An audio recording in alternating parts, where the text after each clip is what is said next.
This podcast includes some practical advice and encouragement for hiring a part-time worship leader. Maybe it's more for pastors and other church leaders, but we wanted to share some of these thoughts on the Worship Leader Toolbox podcast today. Welcome to the Worship Leader Toolbox podcast, where our mission is to equip and encourage worship leaders and teams in practical components of local church leadership. We're so thrilled to have you listening to our podcast, and our prayer is that it's helpful for you and your teams. If you have any thoughts or questions, feel free to reach out to us at worshipleadertoolbox.com, and we'd also be honored to have you hit subscribe wherever you're listening to us.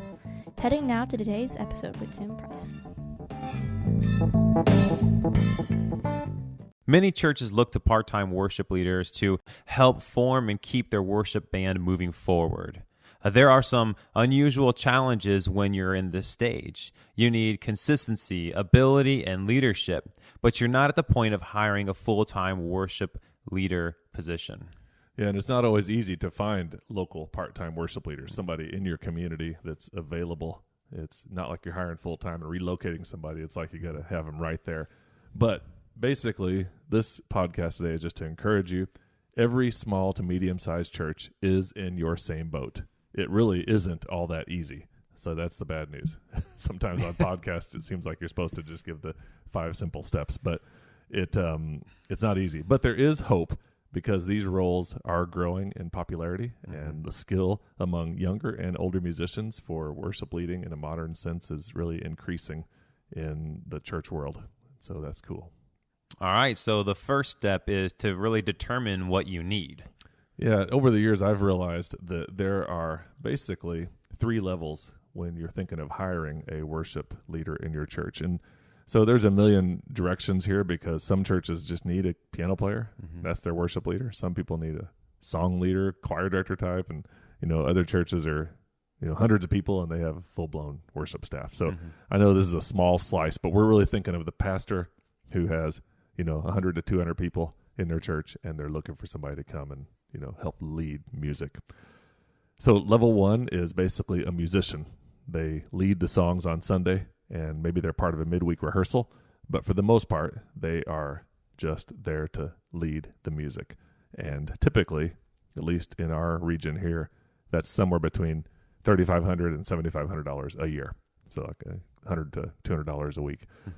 And then there's this level 2 that I've kind of noticed, and that is it's not just a musician, but it's more of a leader. And it's all of level 1, leading songs on Sundays and coming to a midweek rehearsal, but also helping to recruit team members and pull together a team on a regular basis, maybe plan with the pastor, help get all that going. And so really they're kind of taking more of a leadership role in the whole thing. And this can be anywhere from $7,500 a year to $18,000 or $20,000, like a half-time job, like that, doing that. And then there's level 3, which is really more of like the director worship ministry. And that's all of like level 1 and level 2, plus thinking about worship flow and overseeing or working directly with all the tech needs and ministry leaders and helping the pastor with shepherding the teams, instilling leadership, creative, administrative, all the stuff that goes into that. And then that's when you're talking, full-time jobs. That's not like science. That's just kind of what I've noticed in different churches I've been a part of. So. Yeah, I could see those levels for sure, but let's kind of jump into those levels here for a second. The real reason to mention these is because there's a sense of expectation. And a lot of churches that are that small to medium size that want to get more modern worship leadership going, it's kind of come at it sometimes expecting level 3, and they only are able to pay level 1. Yeah. And it's not that level 1's bad. There's a need and a place for musicians in your church, and level 2 is fine. They're all great. But you as the church and the pastor and the leader that you hire will get frustrated if you're thinking they're going to do everything across the whole board for $100 a week, because it's just not going to happen, and there's not going to be enough time, and it's just not going to work. So there's ways, we could probably do a whole other podcast on that. But I remember one time writing about how a pastor can work with a part-time worship leader. So I need to include that link in here. But there's ways to break out roles and find people in your church that are passionate about tech or sound or other aspects, so that somebody can come in and be free to do the basics and make it really sail really well. It can be powerful, and especially if you're just hiring someone for the first time to help lead your church. It's like you're paving the way for what's next. Yeah. So yeah, that's to kind of talk about what you just said there, I think it's so hypercritical because sometimes in ministry, we don't set realistic expectations for what the compensation is, and that will lead to burnout. And it's bad, one, for the church because it could kind of get you a bad what am I looking for? A bad situation. Yeah, it's a bad situation. But also, if that person burns out, they might have had a calling to be in ministry, but if they burn out because of a bad situation, like they could just be done. Like, they could have their own little grudge or whatever and not actually fulfill their call. It is good for a church to be a good steward of people. Yeah. So that's for sure. Well, that's all good. But now the hard part, where do you begin looking for a part-time worship leader? And that's the list we're going to kind of go through today. Yep. And the first one here, it's within your church. Which doesn't sound very motivating because you've already probably thought about that, maybe. Yeah. But maybe not. I mean, is there somebody in your church that can be groomed into the position of helping to lead worship? Maybe they are an instrumentalist, and that's always the easiest, at least in my world of being an instrumentalist, vocal person. But maybe there's somebody that can, help take the reins and help direct and lead. And, just don't overlook the fact that God might have already sent you the person and they just haven't been invited. Yeah. And so every church is equipped with who they need in some fashion. That's not saying you don't have to hire somebody from the outside, but because that's how God might be equipping the people. But anyway, just don't overlook the people in your church who has been doing it. And there's a weird thing. Sometimes the more you know of somebody, the harder it is to turn over the reins. It's almost easier to think you're going to go find the hired gun that just comes in and makes it all better. But, once you get to know people, you always know their bright spots and their weaknesses. Yeah. You just got to work with them. Yep. So everyone has that, even someone new coming in. Yeah. And the problem with the new person is you don't know the weaknesses yet. That's right. So. All right. So number 2, your students.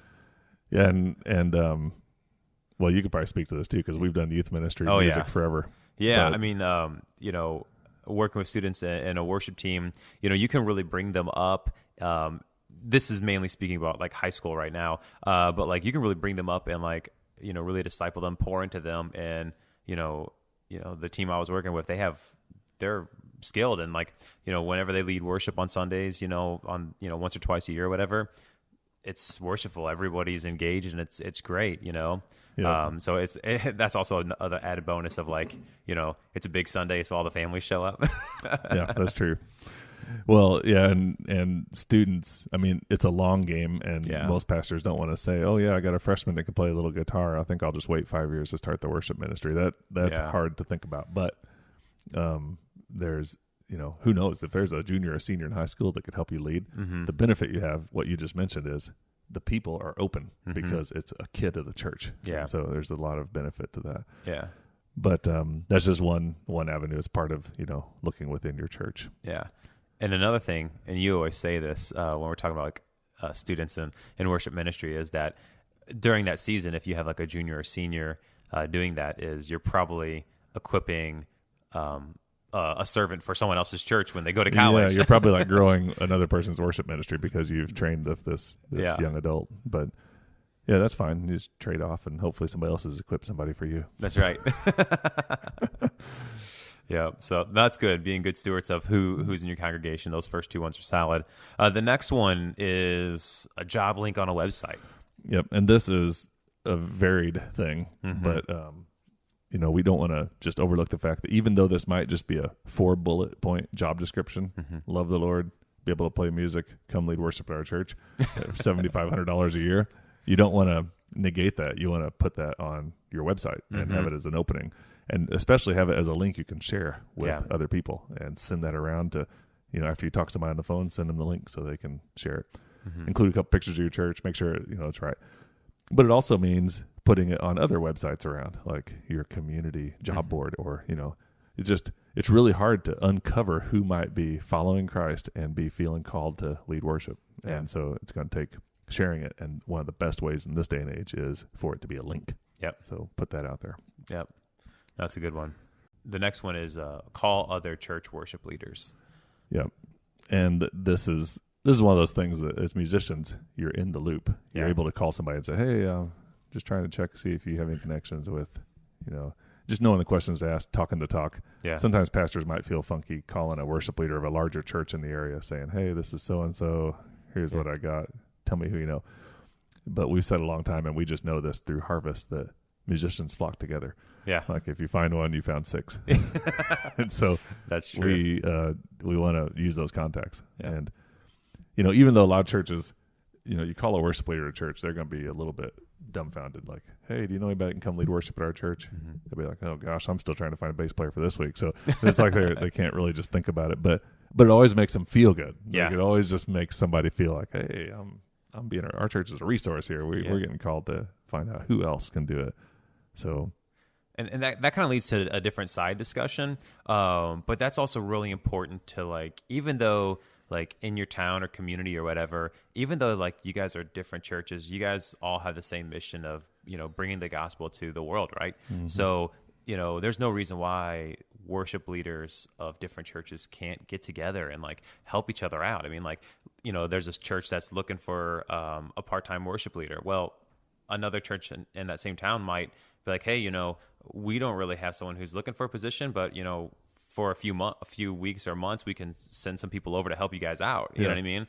If it's like a larger church and they have a bigger pool, I know at Troy, you guys have a decently large pool. And if there was like a small church startup and they were like, hey, can you help us out? I don't see why someone wouldn't help them out.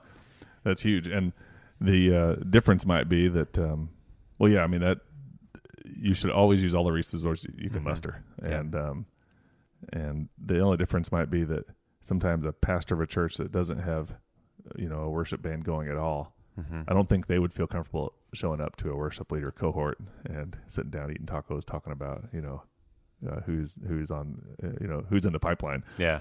So it would really require that group sort of saying, hey, I know this church is looking for somebody. Who do you know? I mean, like it spreads fast whenever somebody's like out there seeking something like that. So, but it spreads differently because of the fact that you aren't going to move somewhere for a small slice of a role. It's going to require, finding somebody planted in your area. Yeah. So I don't know, Tim. I've been known to do crazy things like that. Yeah, you did that. So the next one is talk with universities or colleges, right? Yeah, I don't know if you have any thoughts about this. This is usually the first to go to. Like, oh, we're right next to this school or that school. There's got to be somebody that can come help us lead music. Yeah. Well, I mean, like, a great avenue.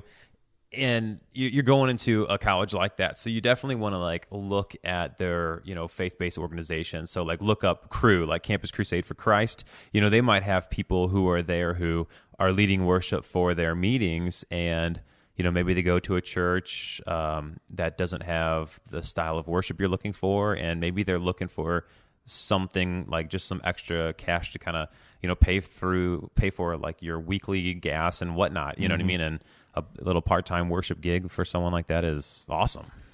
Yep. And the flip side is that those people aren't usually around very long. So if you're trying just to get a spurt going, then that can be good. Yeah.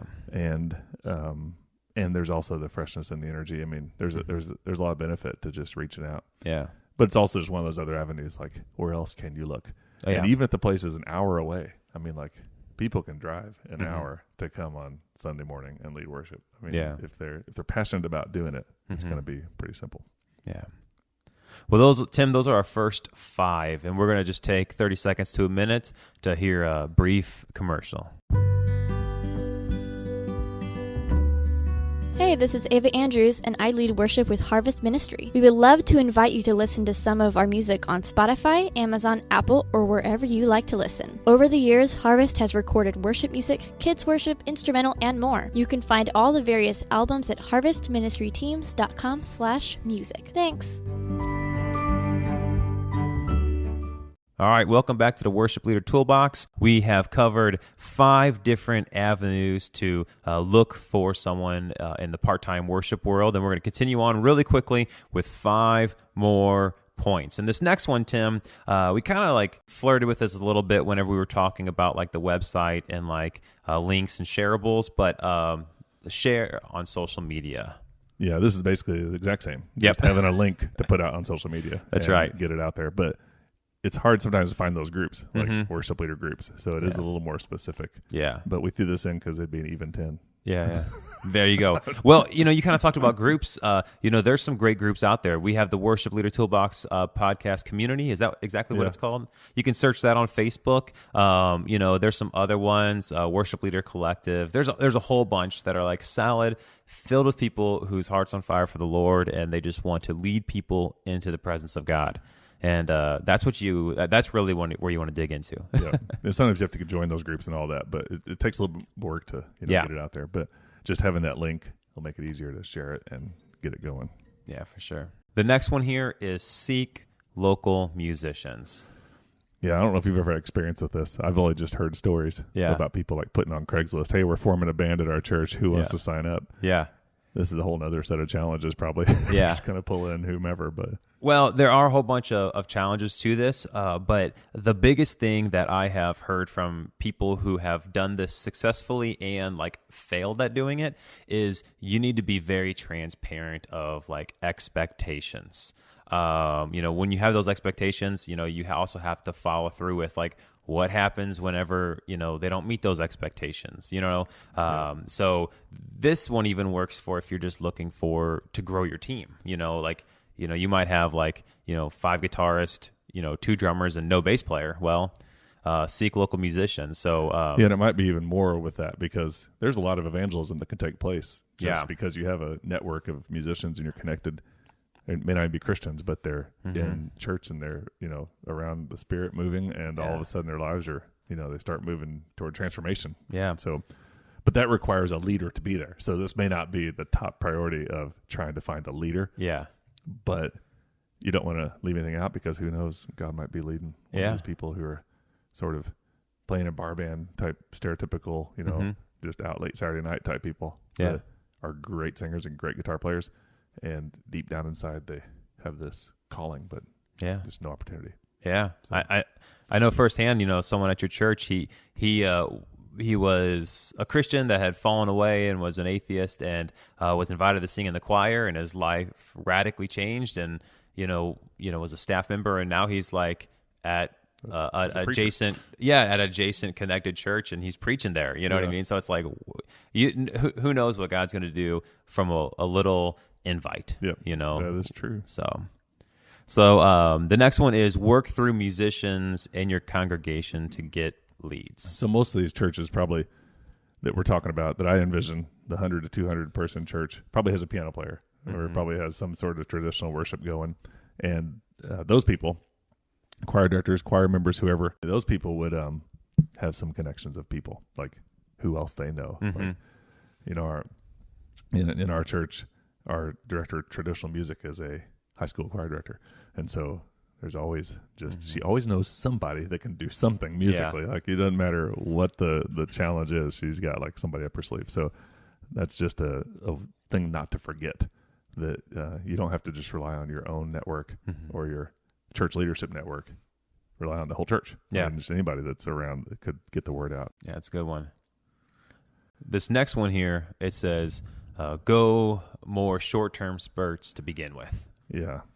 So what does that look like? Probably not worded very well, but basically, you already mentioned it when you said somebody might just, somebody might send somebody to their church to help them get started. Yeah. So it might just be a spurt. Like, could you find somebody that could do a 3-month, stint of just being there to help you get the fodder going of, worship leaders? Or, in the case of like a university that's an hour away, it might be that you have a team of students come first Sunday of each month for a while and just get your church in that track of thinking, all right, we're gonna engage in more modern forms of worship. But basically think in terms of a set time that has a light at the end of the tunnel, and asking people to do that is easier than saying, hey, could you come be our worship leader for the next 5 years? Yeah, so that's a good one. And our final one of the 10, pray for the right person. And of course, we're probably already doing this if you're looking for somebody, but invite others to pray with you. Yeah. So spend time somehow inviting your church to pray for the right person. But I always think, like, I always heard the phrase that vision isn't it's not invented, it's discovered. And it's the same with hiring people in your church. Usually you have to uncover what God is doing as opposed to trying to strategize to do the right things to find the right person. So prayer probably should be number one, but we put it at the end so you'd remember to do it. Well, it can be number 0 because you should start there, and number 10. How's that? Do both. That's good. All right, Tim. Well, that's the list. Yeah, and actually, gosh, we could probably formulate this thought into a list as well, but until you find the right person or situation, one of the things that any pastor can do is work on the worshiping culture of their church. Because just bringing in a young guitar player who, has got all the new songs and can sing is not going to automatically grow your church or bring new people in, or, it's not going to change the way your congregation worships. So it really starts with the heart. Mm-hmm. And so anything you can do now as you're preparing for this part-time worship role to help your church learn to worship, no matter, how much you feel like you have to work with. Because when it comes down to it, there's all kinds of cultures that have worship out underneath a tree, a cappella music, no screens. They're just like reading the word of the Lord and singing some songs and encouraging each other. So if you take it down to the basics and really start with the heart, music is a huge part of worship, but it's not the only part. And one thing that I've seen is worse than not having anyone to help lead is having the wrong person help lead. So it's better to be patient and expectant. Spread the word far and wide. Stay on it until you find somebody, and just go from there. And just for giggles, once you find the right person, make sure they subscribe to the Worship Leader Toolbox. We can be in touch and stay connected, and they can listen to the podcast and keep going. Tim, that right there is a plug and a half. And to continue on that, as we leave here today from listening to this podcast, we want to remind you to subscribe and rate this podcast with a 5-star rating. We also want to turn your attention to the website where you can find blogs and resources for your ministry. And if you're looking for some training, we also have our Awakening Conferences archives up for free for you. All you need to do is click on the link, enter your name and email address, and you'll immediately have access to, it's like 14 or 15 amazing videos that we used during the 2020 Awakening Digital Conference just a few months back. And it's all at worshipleadertoolbox.com. Thanks. See you later, Clint.